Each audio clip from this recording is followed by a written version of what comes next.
What's up, YouTube?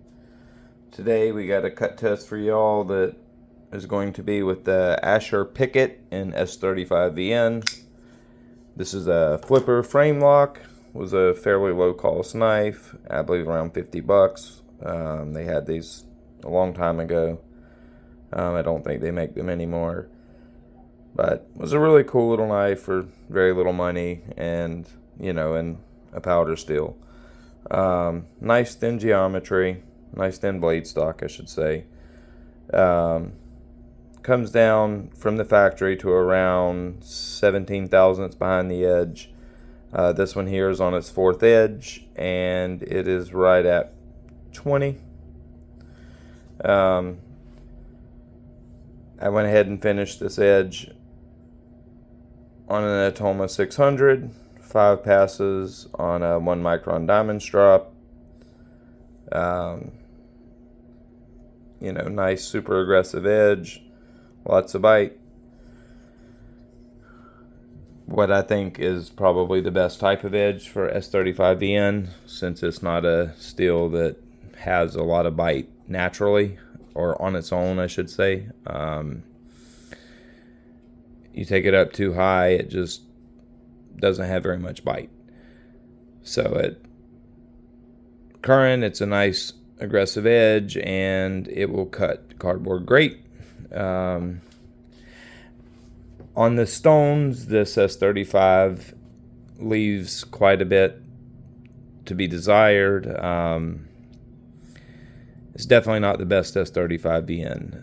Now, S35vn is not a steel that I particularly like. I would take S30V 10 out of 10 times over it, and it's just got to do with S35vn not really holding on to bite very well. S30V does, S35vn doesn't. It kind of slicks off fairly quickly. So this is not a steel that I'm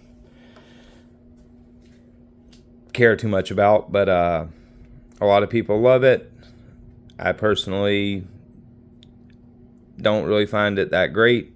It just doesn't have that great of edge retention. Not all that tough. It just, I don't know. It's to me, it's a compromise steel, and they were trying to make a well-rounded steel, and they ended up compromising on everything in order to get it somewhat well-rounded. I don't know. I don't find it to be a great steel, but we're gonna cut test this guy today and see what it does. On the stones, like I said, this steel did not impress very much. It's 4 edges in, and I should be in good steel, and it's still got a somewhat gummy burr. It likes to hang on to it, and it's definitely on the soft side. Just not all that well done. But I can tell you this, it's nowhere near Cold Steel's S35vn. But it's it's not bad. There's nothing overly wrong with it. And I expect it to at least do decent. How good, I really have no idea. In fact, I can't even guess where. Normally I got an idea of about what the steel is going to do. With this one, I really have no clue. But we're about to find out. So sit back, hang out. I'll do a full length upload of the cut test, and I'll also upload one where I do it at speed up the cut test at like 10 or 15x, so you're not sitting there for 20-30 minutes watching me cut cardboard. But anyhow, let's get this thing going, see what this S35 can do.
Alrighty, so we got 430.5 feet with Asher S35vn, and yeah, I mean that's pretty disappointing for a powder steel, you know, that so many people rave about, and this is a prime example of why I don't think it's that great of a steel for folding knives. Hell, I mean, now don't get me wrong, I told you I don't.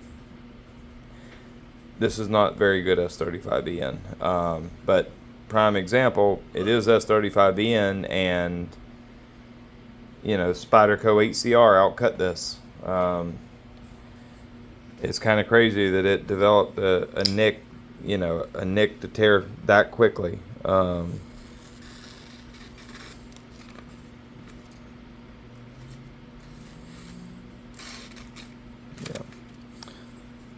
That did not take long. Yes, it's definitely tearing. And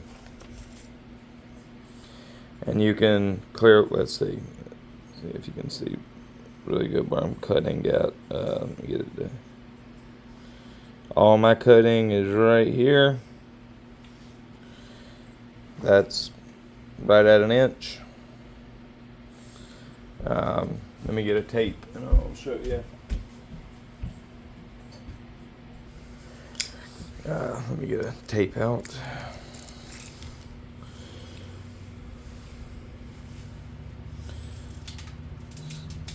It's gonna be hard to show this, but it's right at an inch to where I'm cutting.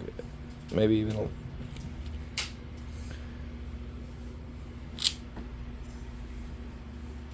right, we can see it better on this side. Right there is where I started, the inch right there, and yeah, dead on an inch. Camera's not showing it too good, but dead on an inch. Now, don't get me wrong, this edge is still plenty sharp. You know, still very, very sharp, and will definitely strop back without any problem. But there's absolutely no reason that this edge should have already developed nicks to you know, that are catching. Yeah, there's two good nicks. One right there. Hold on a second. Trying not to cut myself looking through this camera. One right there that stops me, and one right there that stops me. Anyways, yes, this edge will strop back, no problem. But that's just not a very good result. And it's a prime reason why I don't care that much for S35vn. And I don't know if I said it at the beginning, but this was done at 17 degrees per side, 600 grit Atoma, 5 passes per side on 1 micron diamond strop. Was a great edge to start, but quickly develops catches. You can actually see a catch right there. So there's one right there.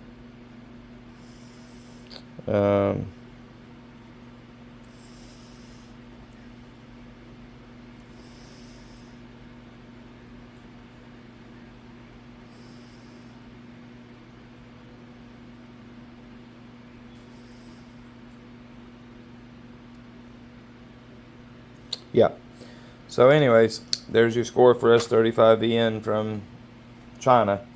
I'll do some US S35vn or I'll do cold steel Taiwan S35vn. It's done really well. It's definitely going to perform better than this, but it's still not going to do that much better. Hell, to be completely honest, I believe it's not going to do much more than like that Ganzo 440C did. I would be surprised if it did a whole lot more than that. But it will definitely outperform this number. I told y'all that I can tell on the stones that this steel was not done very good, and I knew it wasn't going to be great performance-wise. To be honest, I was expecting probably around 450 to 500. I figured it would probably be closer to 500, but you know, that was just a complete guess, considering I've never cut test any of this. Whoever does these knives for Asher, I have no idea, and I've never cut any other Asher test any other Asher S35vn, so I really didn't know, but I knew it wasn't going to be great because, you know, sharpening will tell you a whole lot about how a steel is going to perform and how well it's done, and I knew that this was not very well done. So surprising. I expected more than that, but at the same time not surprising because I knew the steel wasn't done very well. So I don't know if Asher still has their knives done in S35vn, but I really hope they don't, because that's pretty terrible for a powder steel, you know, what's considered a premium steel. Alright guys, hope y'all enjoy it, and there'll be more.